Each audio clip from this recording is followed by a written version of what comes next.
बाहुबली एक सामर्थ्य वीर और न्यायप्रिय राजा था। महिष्मति राज्य में सब कुछ शांत था, पर एक दिन उसके राजगुरु केशव ने उससे कहा, राजन, आपका सबसे बड़ा दुश्मन राज्य के बाहर नहीं, आपके अंदर है। बाहुबली चकित होकर बोला, गुरुवर, यह कैसा दुश्मन है जो मुझे दिखता नहीं। गुरु ने गहरी सांस लेकर कहा, यह है वासना। यह एक ऐसी आदत है जो देह से नहीं, मन से जुड़ी है।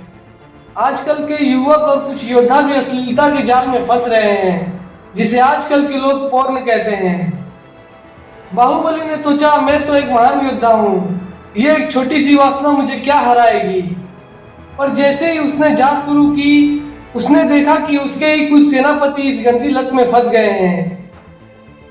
दिन भर वीर बनने वाले लोग रात को अपनी कमजोरी के सामने हार जाते हैं।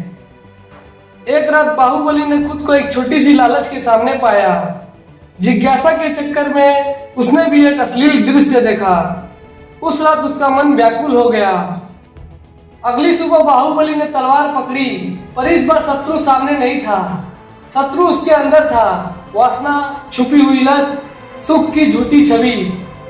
उसने गुरु से कहा, गुरुजी, मैं इस वासना को हराना चाहता हूँ। गुरु केशव बोले, इस युद्ध के लिए तलवार नहीं, विवेक, अनुशासन और ध्यान चाहिए।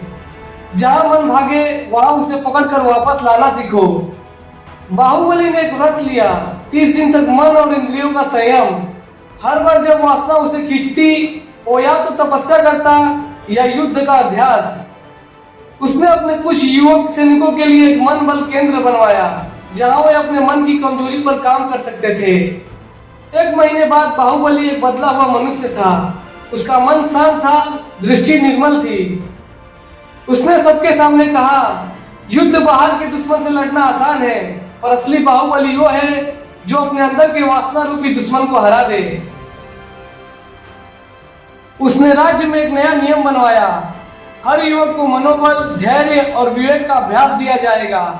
और सबसे जरूरी, अपने मन की असली चाहत पे ध्यान देना सीखना होगा, ना कि झूठे सुख पे।